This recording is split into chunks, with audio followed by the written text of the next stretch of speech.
What we do here is go back.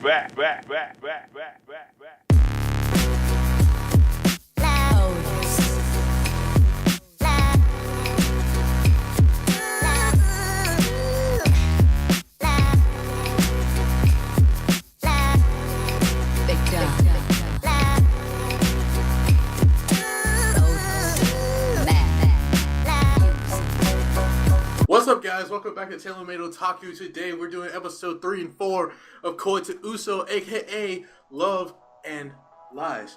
I am here with the homie Sheriff from ShootingStar Sheriff. What's up, cuz? Team Lilana forever! Yo, what's good? Team Masaki.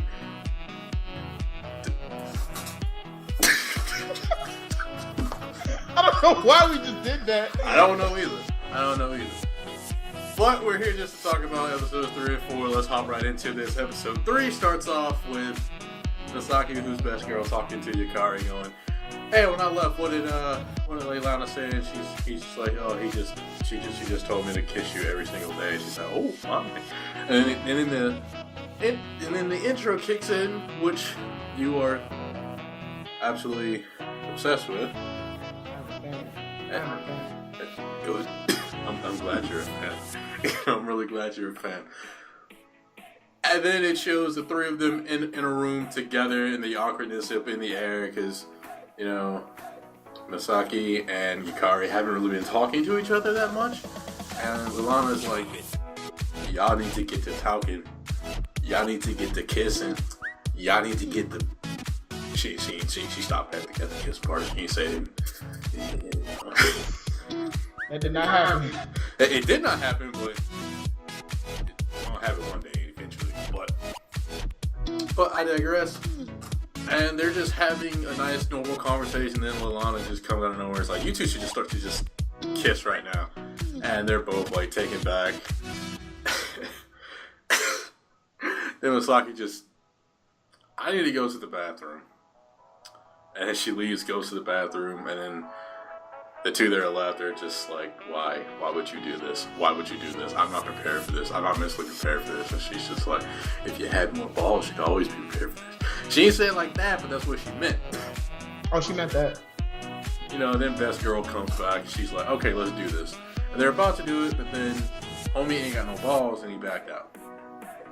But then again, he kind of glanced over at Lilana right before, and she looked like she was hurt, I guess, and he's just like, "Okay, I can't do this in front of her." So after that, they end up at school, and they kiss in the hallway, and his friend sees it. We'll get to him later. And after that, the government actually came to their house to see how the arranged marriage was going, and they both were like, I don't know. I just like met him I met him like a month ago. And he's like, "I met her like a month ago. We don't really know." And one of the government officials was like, "Well, you guys can go at your own pace. I know a lot of couples that actually, after a month, they had sex." And Yukari was kind of like,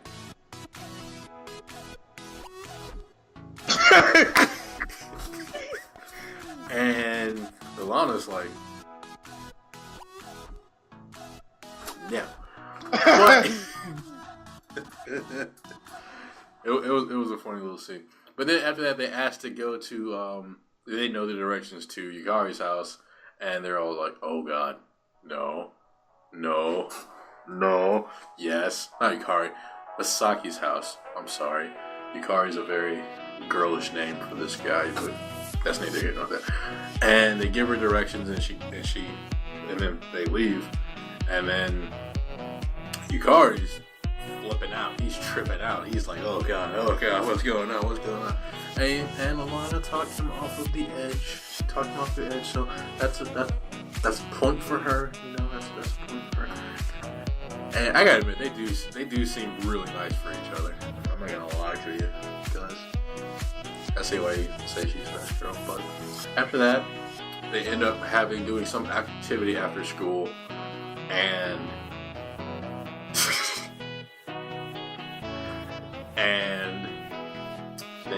he brings up like, hey, did you get your notice yesterday? And she's like, no.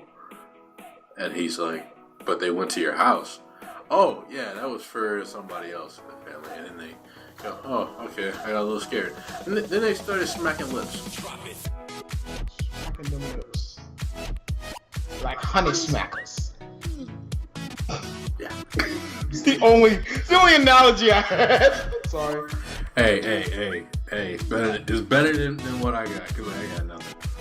But, moving on to episode 4. It's an episode 4 where not a lot happens.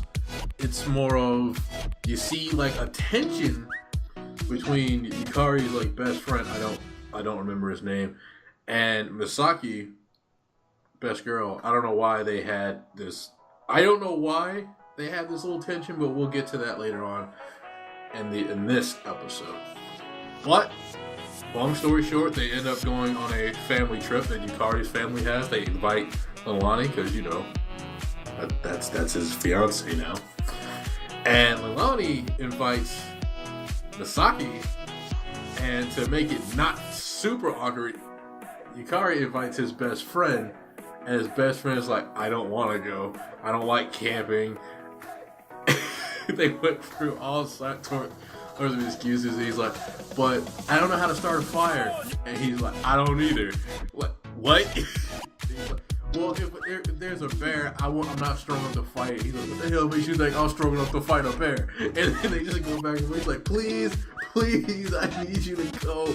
He's like, fine, but you're gonna buy me sweets for like a month or something like that. And he's like, man, you're a lifesaver. I can't wait to tell Ronnie and Misaki. And he's like, Misaki, fuck. And he's like, okay, all right. I'll meet you after school, I think, for something to smooth the details over. And Yukari goes to sleep, and his friend comes back from his meeting. He just looking at him like, you made me wait, and then I come here, and then you're asleep. What's that about? And then he just kind of just stared at him with those doomy eyes, and then he just kissed him on the mouth. So yeah, his best friend's got a gay boner for him. So that's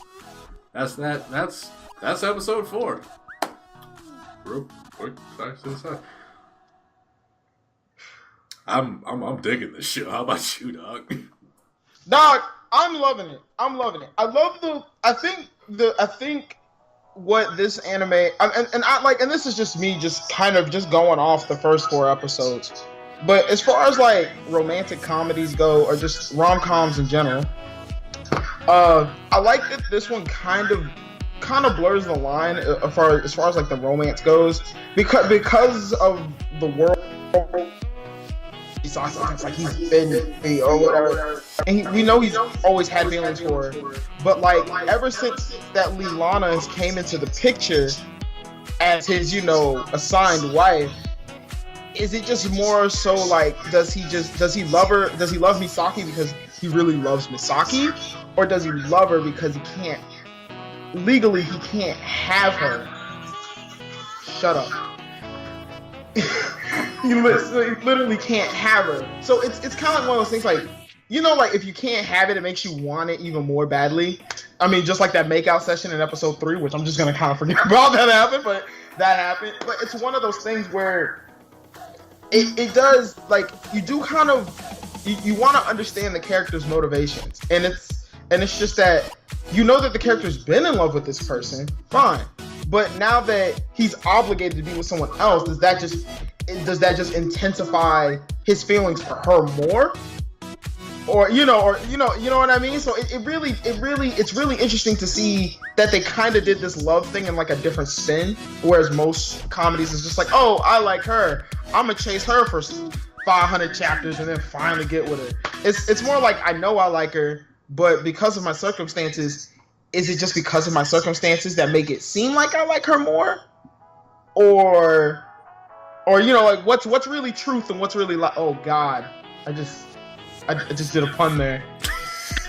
Kill me in the comments section. Everyone. I thought I honestly do enjoy it. I do like the weird love triangle with best friend that likes main character, and it's really good. It's really good. I really do enjoy this. Do you have any thoughts, feelings? Dog. First off, Misaki best girl. But I think that he really does love Misaki because he's loved her ever since they were kids. Yeah. And it's just for some reason right before his 16th birthday he had the balls to tell her that she confesses back, and then boy, that's like my favorite first episode of like any romance I've ever seen. I've seen a lot of them. But you can't deny the chemistry that he has with Alana. You can't deny it. It's there. It's plain as day. They're right for each other.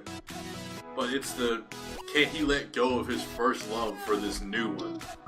Because, when you have a crush on someone for that long, it's kind of hard to just let it go. Cut it. Yeah. Especially if you know that the other party likes you back and doesn't want to let you go either. But oh my god, bro, I love it so much. It's the circumstances. It's definitely the circumstances that puts them in these positions, and that's what I really like about Koi to Uso so far. Versus, I mean, we can even say, Nizukoi, which is probably something that's like super popular, but like the fact that they kind of, it goes beyond more than just like I like her, I don't like her. It's more like, it's kind of like it kind of touches on that gray area a little bit, because it's like I'm supposed to be with this one girl, I'm supposed to be putting my all into this one girl, but every time I get the chance to be with the girl that I want to be with, it's like. It's like, to me, it's like it's like you like her, yes, but then like I feel like because of the circumstances, you like her more because you can't be with her. You feel what I'm saying? Yeah. It's like that you want what you can't have. Can't have. Yeah. But let's talk about this friend though. Boy, did you see that coming? I wonder if Mims watches this. Anyway.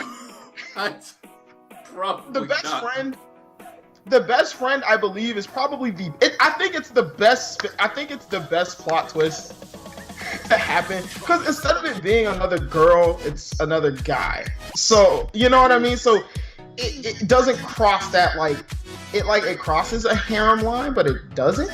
I don't even really know how to really explain that one. But I think that's a really nice, interesting mix-up. I believe it's like the first mix-up I've ever seen in a romantic comedy. I can't recall of anyone that's ever had like a mix-up like that before. So interesting to say the least. I'm not against it. I'm actually for it. As far as the story goes. So I really want to see what happens between those two, as far as like how the story will develop with these two characters, for those two characters specifically. Yeah, most up, dog. We you see why this is my number one though? Yeah, I can definitely see why this is your number one. It's so good. It's so good. It's great. I just like that opening. Bruh, I can tell. I'm glad you like that opening, bruh. I'm glad you like the opening. But that's it for the video, guys. If you like this video, leave a like. If you wanna, whose team are you? Will you hashtag Misaki best girl, or you hashtag Alana best girl? Put that in the comment sections down below. Hashtag Team Misaki. Lilana is bae. I love that we're on opposite sides, by the way. It's great. Is this like the first time this has happened? Yeah, I believe so. I'm not even mad about this. I'm entertained by it, actually. But do that in the comment section down below. How do you feel about Koi to Uso so far? What about the plot twist with the best friend? Let's have a discussion about it. Put that in the comment section down below. Do me a huge solid. Go subscribe to my boy ShootingStar Sheriff over there. He's got some dope content over there. He's about to upload some DVZ content, which is why I subscribed to him in the first place. No, I'm just playing. It's good. It's good. Yeah, go show the boy some love. He's part of the squad. I can talk. But until next video, guys, peace out. Peace.